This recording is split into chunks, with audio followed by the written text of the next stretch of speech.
We're sitting inside a jet flight simulator for the 727 with the complete cockpit, including all the instruments for 3 crew members and the instructors. I'm in the seat of the co-pilot or first officer. Behind me here would be the flight engineer or second officer. And here in the captain's seat is one of the flight instructors, Don McGann. Don, the pilot gets all the sensations of a real flight here in the cockpit of this simulator, doesn't he? That's right, Bill. Let me show you what it feels like. For instance, this is a captain's flight instrument panel with such things as the airspeed indicator, the compass, and the altimeter. On your side of the airplane, you have an exact duplicate of my flight instruments. Right. And in the center, there's one set of instruments for engine readings. To the right of that is the gear handle, which controls raising and lowering of the gear. Here are the throttles for the 3 jet engines, and on this pedestal between us are the radio controls. On the overhead panel, there are various lighting switches, hydraulic switches, and other electrical switches. The hydraulic system on this airplane controls the landing gear, the brakes, the wing flaps, and the flight controls. We have 2 separate and distinct hydraulic systems, just in case one should not function properly. In addition to that, we have a standby system which is powered electrically. So by watching just a few of these instruments, I can pretty well follow the basic maneuvers of the airplane. That's right, Bill. To go faster, we'd advance the throttles like this. And you'd see the engine thrust increasing on these instruments. You can also observe our airspeed increase on the indicated airspeed. That airspeed indicator is something like the speedometer in my car, then. That's right, Bill. To slow down, we decrease throttle position. You can note the airspeed decay on your instrument. Also, if we want to slow down more quickly, we can extend our speed brakes, which are on top of the wings, by bringing this handle to the rear. Now notice how quickly your airspeed is decaying. Oh, yes. What's this instrument here? Bill, that's the gyro horizon. It's probably the most important flight instrument on your panel. It displays the true relationship of the airplane to the horizon at all times. Now, if we want to climb, we'd merely pull the nose up above the horizon like this. To descend, we'd ease the nose over slightly below the horizon like this. I see. Now, if we wanted to turn left, we could roll into a 30-degree bank like this. Now we're in a left turn. To make our flight more realistic here in the simulator, Bill, we can talk to the tower and approach control to get navigational, weather information, and also to get radar vectors. Well, since this is a simulated flight, the radio operator's sitting outside right in back of us.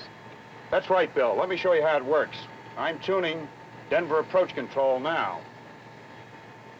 Denver approach control, United Trainer 7271, over the Denver VOR at 11,000, requesting vectors for an ILS approach to runway 26 left at Denver. Go ahead. All right, United 7271, turn left heading 070, descend and maintain 7,000 feet. Radar vectors ILS 26 left approach. Roger, to left turn 070, descend to maintain 7. We're out of 11,000, and request your present weather, please. All right, United 7271, local weather now reporting ceiling 200 overcast, visibility is 1 mile, wind is light variable from the west, altimeter 3005. 3005 on the altimeter, roger weather, thank you. One of the most important functions of the simulator is that the pilot can be trained to cope with any conceivable abnormal situation that might arise. During an actual lesson with pilots in training, the instructor uses a problem panel. By pushing any of these buttons, he can produce the actual conditions of any problem situation he wishes. 40 flap card. Coming up. Cabin pressure controller set. Fuel book. We have a fire in engine number 3. Silence the bell. Don is called for a simulated engine fire. Number 3, throttle idle. Start lever cut off. Essential power. Operating source. Fire switch pull. Discharge button push. Advise approach control. Request the equipment standing by. Number 1 for the approach and the latest Denver weather. Engine fire checklist. Thrust lever. Idle. Start lever cut off. Cut off. Essential power selector on operating generator. Operating That's set. generator. Engine fire switch. Pull. Fire warning light remains on. Bottle discharge switch push. Light is out and bottle is discharged. Checklist completed. Roger. A pumps off. If the instructor wants to discuss some of the details of a problem with the pilot right at that moment, there's one thing he can do in the simulator that you could never do in an actual flight. Let me freeze the simulator for a moment. We'll discuss this. The flight is held right at that point until the problem is cleared up. How are you going to get your landing gear down? We'll crank it down manually. Real good. I'll unfreeze you now, Dan, and we'll be on the way. You can see why jet simulator training is so valuable in preparing pilots, giving them the skills and confidence to handle an actual aircraft without ever leaving the ground. We're going to see how this training is put to use when we take a flight on a real 727 jetliner in just a minute.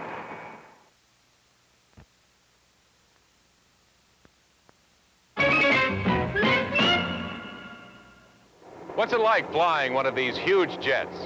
We're going on board this big 727 to watch an actual flight lesson in the air.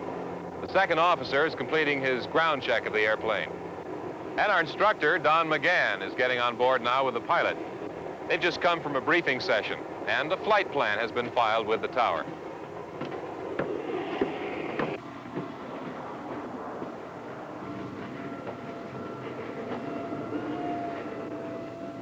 This is a regular 727 jetliner. The only difference is no passengers are permitted on a training flight, except for us today. Let's go up forward and watch.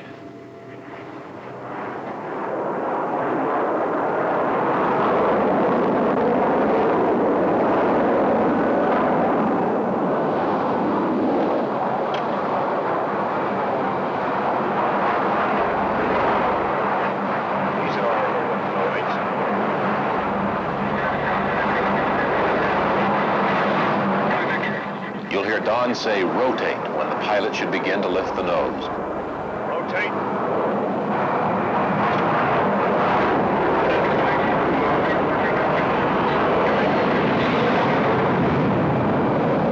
Positive rate. Gear up. You're coming up.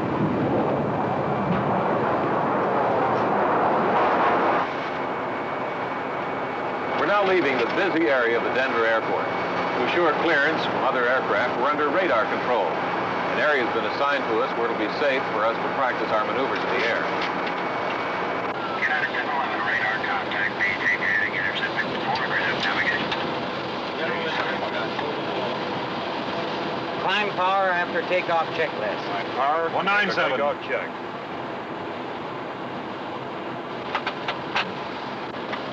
Flaps 15. Flaps 15. There's a warning device to let the pilot know that he may be flying too slowly and approaching a stall. It's called the stick shaker because it actually vibrates or shakes the control stick in the pilot's hand. Checking the stick shaker.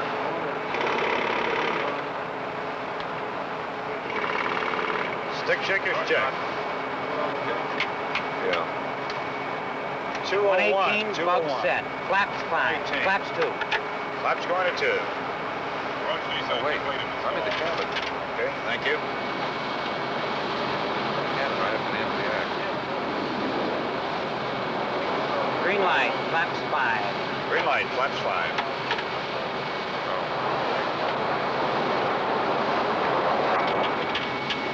Get a little more power now so she doesn't decelerate so rapidly. Roger, 133.0. Gear down. Final descent check. Gear down, final descent. Banana skid. Line nose release. Flight navigation instruments. Cross check. Airspeed bug. 118 on the right, 118 on the left. Landing gear. Down, 3 grade. Wing flaps. 25. Flaps going to 25, got a green light. Speed brake lever. Port. Hydraulic fluid and pressure checked. Hydraulic pneumatic brakes normal. Autopilot switches. Disengage. Checklist completed. Flaps are 25. I'd go right to 40 now. Flaps 40. Flaps 40. Go backward trim.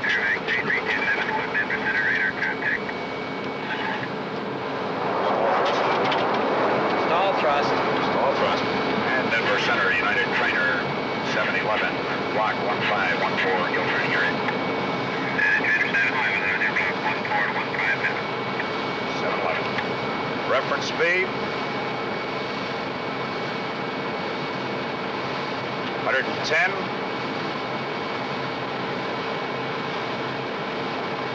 We're coming back. 100 knots. Takeoff bar. Takeoff bar. Flaps 25. Flaps 25. Trainer 711. Go.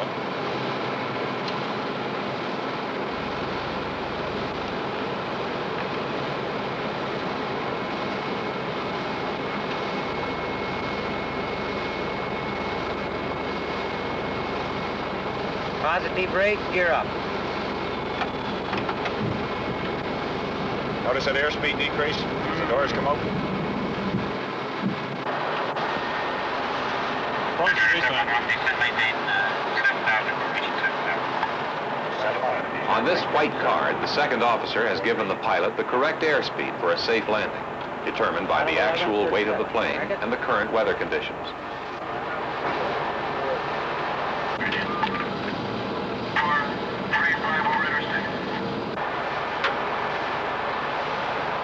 Altimeter is 3011.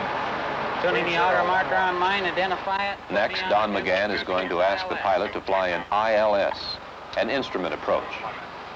The hood the pilot has been wearing will be down for this practice approach to a landing, so that he can't look out at the ground, but can see only the instrument panel in front of him. And as you cross your 257, you'll be 6 north, so it's a pretty good place to tune your ILS.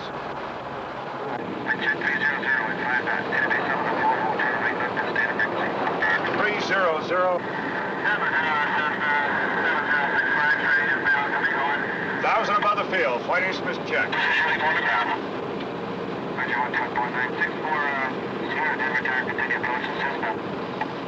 That tiny black line up ahead is the runway that we're going to land on.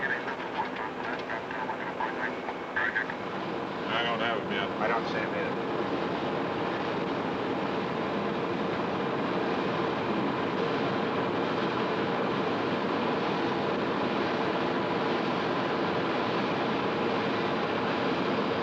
Very nice. Keep it tucked in.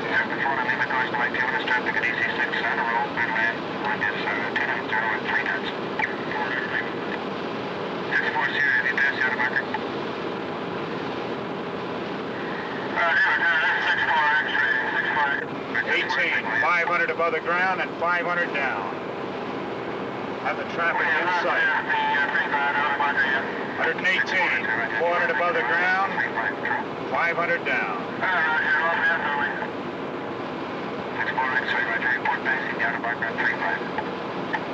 118, 300 above, 500 down, approaching minimums. Extend mode. Your visual. Airspeed, sync rate. 119. 500 down. 120. 500 down. Slight check. And roll, roll, roll.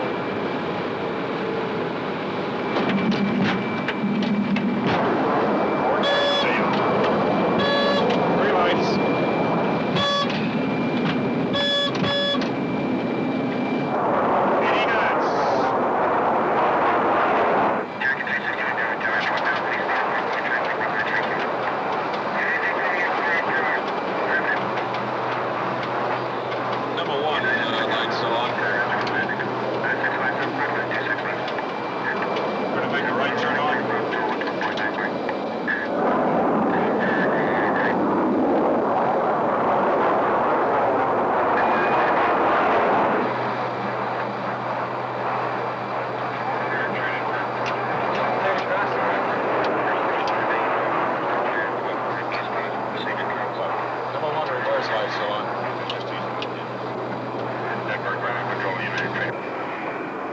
pilot was able to handle this 727 jet as skillfully as he did because of the extensive, careful training methods we've seen today. Aviation has come a long way in the past 30 years. But what about the next 30 years? Our modern jets of today, which towered over that 1936 Stearman biplane, may look just as small and old-fashioned by comparison with aircraft now being planned for the future. Very soon now, we'll be seeing the birth of the SST, the supersonic jet transport, able to fly at speeds faster than sound. You can get an idea of the size of the plane by comparing it with the people. For crowded airports and smaller cities, this vertical takeoff jet transport may be one answer to the problem of congestion. It'll be able to rise vertically like a helicopter and then tilt its engines to fly horizontally. It's not as far off as you might think. The first SST is supposed to be flying by 1970. Then you'll be able to fly across the country in 1 hour, coast to coast. It promises to be an exciting future. We'll be back in just a minute.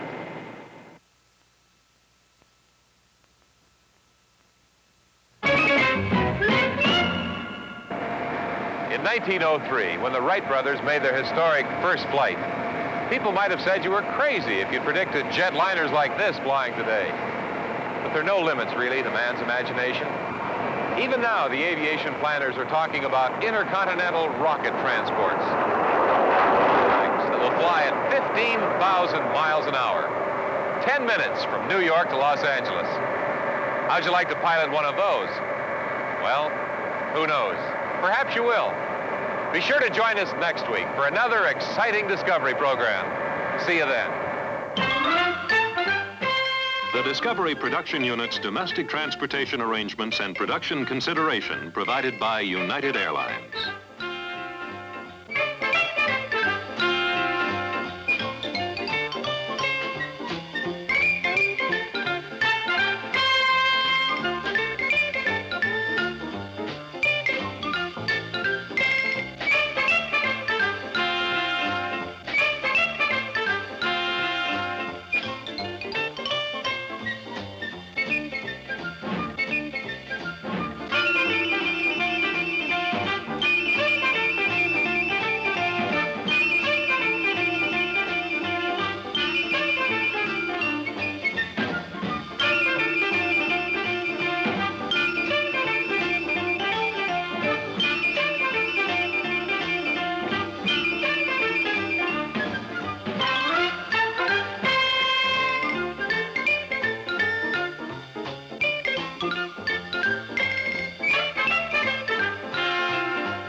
This has been a Jules Power production in association with ABC News and Public Affairs.